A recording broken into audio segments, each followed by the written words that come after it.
Hi guys, at tanghalian na naman at kailangan na naman natin magluto ng lunch at ulam. As ananay talaga, kailangan mong mag-isip kung anong pwedeng ulamin sa araw-araw. At ito nga, naisipan kong magluto ng munggo. Alam ko naman guys na itong munggo ay hindi gusto ng mga anak ko, pero tuturuan ko sila kung paano kumain ng gulay na ito. Nakakamiss din kaya kumain ng gulay na ito kasi nga minsan lang ako nagluluto ng ganito eh. At ito nga, at nag-i-enjoy nga akong magluto dito sa kahoy. Kahit naman may gasol kami, pero gusto ko dito eh. Mas masarap kaya ang luto sa kahoy. At nagagawa ko nga lang naman ito guys na magluto sa kahoy kapag walang pasok. Kapag kasi may pasok guys, nagmamadali ako palagi kasi ihahatid ko sila sa umaga. Uuwi ako ulit at magluto ng lunch. At kapag sa kahoy ako magluluto, mas matagal. Kaya hindi ako nagluluto sa kahoy kapag may pasok. Kapag weekend, pwede siguro. Yun kung sisipagin ako. At ito nga, at nagisa na nga natin ang ating mga ingredients for munggo. At wala nga akong ibang ihahalo nito guys. Ito lang at saka munggo. Tapos kukuha na rin ako ng talbos ng alugbate. Pati na rin dahon.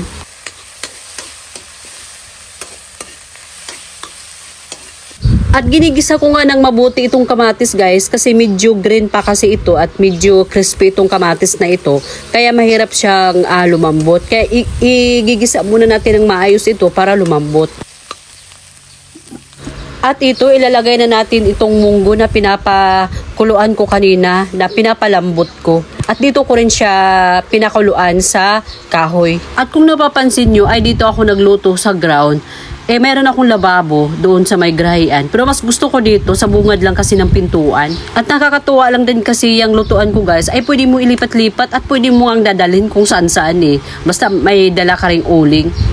At kung gusto mo mag-picnic at ganyan ang dadalhin mo, kailangan mo lang talaga magdala ng kahoy, di ba? Pero hindi na uso yung ganyang lutuan sa picnic guys. Marami nang nabibili ngayon na high-tech. At ito, kumukuha na ako ng talbos ng alugbati na tinanim ko dito sa aking maliit na garden. At pinapagapang ko nga dito sa aking dating sampayan guys para tumaas siya.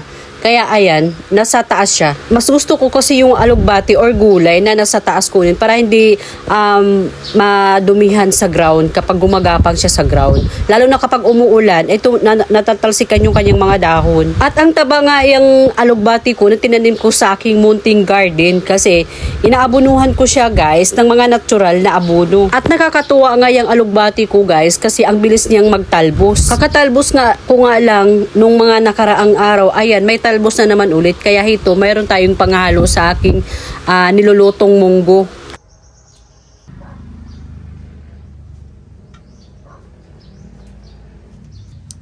Ito. Dahon ng alugbati guys, ihalo natin sa munggo.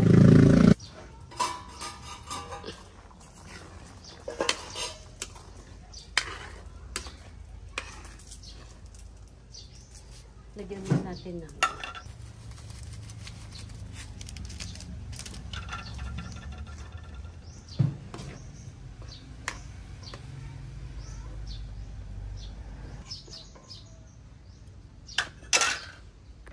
at ito nga, at ilalagay na natin itong dahon ng alugbati after ko nahugasan. Ayan, kukunti lang siya ngayon kasi kakatalbos ko nga lang nitong mga nakaraang araw. Pero ang bilis niyang magtalbos ha.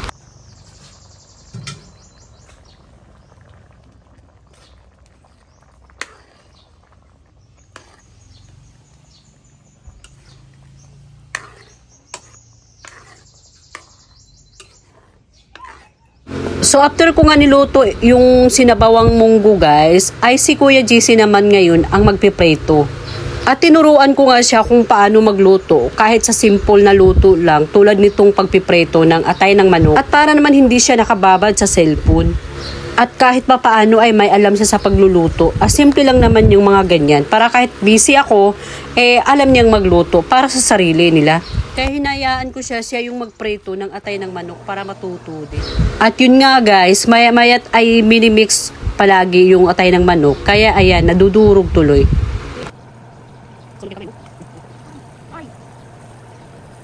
At hito, bibigyan ko muna siya ng tubig kasi mukhang namumula na siya sa init eh.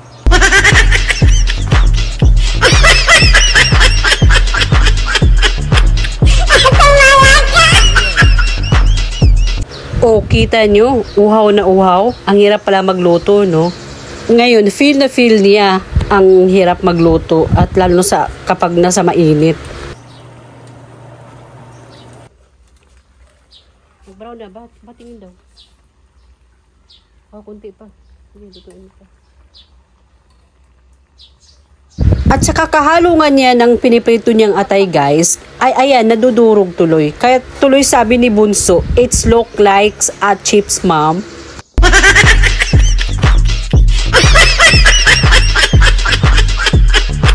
Sinabi ko naman sa kanya na wag niya laging ihalo-halo para hindi siya madurog.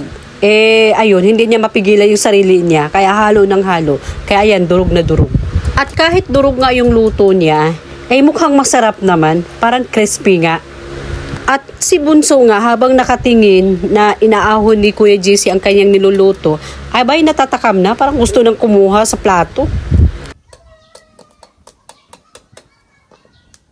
At ito, kakain na kami. At ito na nga yung finished product ni Kuya JC.